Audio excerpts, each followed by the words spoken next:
I was strong, healthy, and thriving. Just 3 weeks after my second dose, I couldn't go up a flight of stairs without gasping for air. It felt like my body was failing me. I was experiencing right heart failure. There is no cure. It felt like a death sentence. And to understand what happened to my injury, I found researchers who had predicted this was going to happen. It causes cells to grow and divide when they should not. It was published in December 2020, although not widely known, that was causing damage to placenta and to lung. So they knew all of this. They Yes. knew this. Yes. They knew this. Yes. And This yet was they knowable. lied to us. They rolled this out. Billions were made. They called it safe and effective. They mandated it. And they knew this. That is correct, Senator. Our next witness is Dr. Robert Sullivan. Dr. Sullivan is a licensed physician and board-certified anesthesiologist with over 20 years of active practice in Maryland. He is here today to talk about his vaccine injury following his COVID-19 injection. Dr. Sullivan. Thank you, Senators. My story is not as bad. The same month I received my first COVID mRNA shot, I was featured in the Wall Street Journal's What's Your Workout column for aerial circus arts. I was strong, healthy, and thriving. Just 3 weeks after my second dose, I couldn't go up a flight of stairs without gasping for air. I became short of breath doing even simple things, walking, standing, even speaking. I had constant chest pressure, arrhythmias, and overwhelming fatigue. I cannot overstate the misery. It felt like my body was failing me. I was experiencing right heart failure. Still, I questioned myself. Was this real or in my head? Then an echocardiogram confirmed the damage. I was relieved that it wasn't imagined and stunned to realize this is how I likely die. The diagnosis was pulmonary hypertension. I had damage and narrowing of the blood vessels in my lungs, restricting blood flow and straining the heart. This isn't like regular high blood pressure. Pulmonary hypertension is usually progressive and fatal even with treatment. There is no cure. It felt like a death sentence. I reported my case to VAERS, the Vaccine Adverse Event Reporting System. Most doctors I know had never heard of it. Fewer understood that it carries mandatory reporting requirements. I was never taught about VAERS in medical school. I'm told it still isn't. Eventually, VAERS collected my medical records. I expected to hear from the FDA or CDC. I never did. I believed in the system. I believed I would be heard. When I wasn't, I channeled that disbelief into collaborating with the British Medical Journal on a report about the system's failures.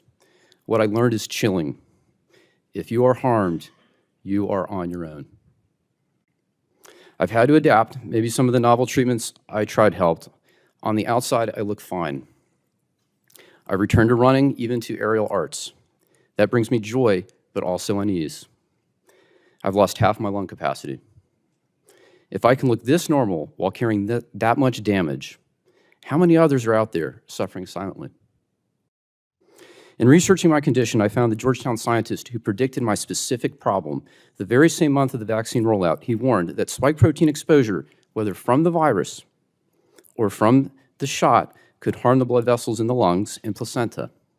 Spike protein itself from the SARS-1 virus, SARS-1, also caused vascular damage in animals. I learned many hospitalized COVID patients developed pulmonary hypertension. Autopsies showed the same kind of lung vessel damage I had. Long COVID patients with persistent breathlessness have the same findings. As in my case, their symptoms improve, but the damage remains. We now know the SARS-CoV-2 spike protein can damage the lungs, heart, and brain in animals.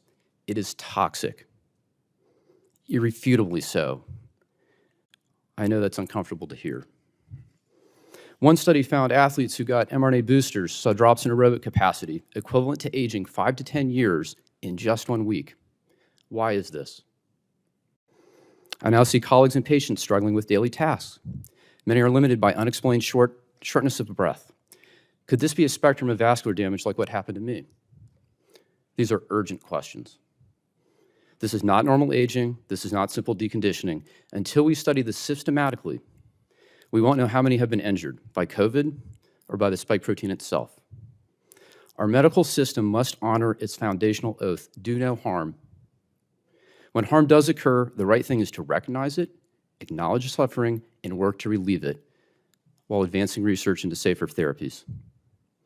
Government must serve as a safeguard, restoring accountability, transparency, and public trust. And above all, every medical decision must be grounded in truly informed consent. Patients deserve and demand clear, honest information. The freedom to decide what's right for them is a right. Mandatory medicine is not medicine. Acknowledgement matters, being seen, heard, and believed. That is the first and perhaps most important step in healing. To others who have been harmed, I see you. While our injuries differ, I understand the suffering and isolation that comes when the system meant to protect you instead abandons you. I believe you. Senator Johnson and members of the committee, thank you for giving us this opportunity to start to heal. On the panel, Dr. Sullivan, outside of your testimony in terms of your own COVID injection, and I call it injection because it's not a vaccine, your own injury, can you enlighten us in terms of the attitude of most doctors when it comes to vaccines, what kind of training, what kind of information they have? And by the way, do you also find it jaw-dropping that a pediatrician would tell a mom when their baby's having seizures, oh, that's perfectly normal after vaccine? I agree that is jaw-dropping. The training for vaccines now is limited to memorizing the schedule. In the preparation for this testimony, I reviewed my historical textbooks about vaccination chapters. And Senator Blumenthal, I want to commend you for really an excellent summary as an attorney about the history of vaccines. I'm actually very enthusiastic about vaccination. Your story about the history of the deaths of smallpox, the lives saved, is convincing. I don't think, I'm not sure I follow your comment. Well, you gave a summary, so the history of vaccines. So I'm actually, it may surprise you, I'm enthusiastic about vaccination. So when we look at the history of vaccination, smallpox was so successful that it's not even on the schedule anymore. It was a success.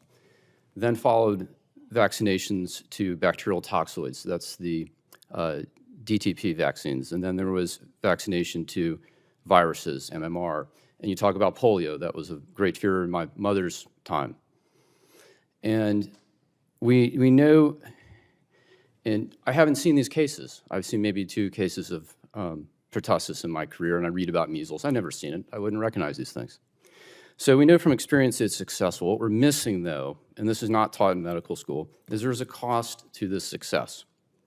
There's a cost to manufacturing the medicine and the research. There's a cost to administer it. And there's the hidden cost of injuries, and we do not know what that is. It is not studied. It's not taught. Senator Johnson, does that answer your question? Sort of. Okay. Sort of. Well, I want to be clear, too, and I'm not vaccine injured. I'm injured by an mRNA therapeutic. I was very careful in my testimony to use the word shot. So while I have you, because Yes. Again, I was warned early on because I was talking to people highly skeptical of the mRNA. Mm-hmm. One doctor beside himself, understanding what his colleagues were going to do, inject something into the human body that would turn the human cell into a manufacturing site for something that's toxic to its body. It's like, gee, what could go wrong? Yes. You know, encapsulated in a lipid nanoparticle designed to permeate difficult permeate barriers like the blood-brain, like the placenta. You knew it wasn't. They knew it wouldn't. They knew it didn't stay in the arm, and yet they lied to us. Oh, they lied to us. That was not told at the time. So again, I would say that a doctor telling Ms. Tommy that a seizure after a vaccination is perfectly normal. No, it isn't. That's a lie. Yes. I mean, it's a jaw-dropping lie. But talk about the spike protein, because what we're hearing now is what I'm seeing is everybody, it's all being blamed on long COVID. You know, the brain fog, it's all about long COVID. No, again, once again, complete state of denial. Well, the nasty part of the coronavirus is the spike protein. Yes. That is the antigen that the mRNA injection cause the body to produce? Yes, it's a Kind of like, biologically active duh, so molecule. maybe it's the vaccine that's causing the brain fog, the neurological injuries, and the death, and the strokes, and the I can't remember what it's called, the lining inside your blood vessels. I mean, that's, I think, your problem, right? Vasculitis, yes. Yeah. Inflammation of vessels. So talk a little bit about what you found out now that you've done your research in terms of the spike protein. And when you've got, at least in the virus, it hopefully would clear, but with the mRNA, it's not real mRNA, it's modified.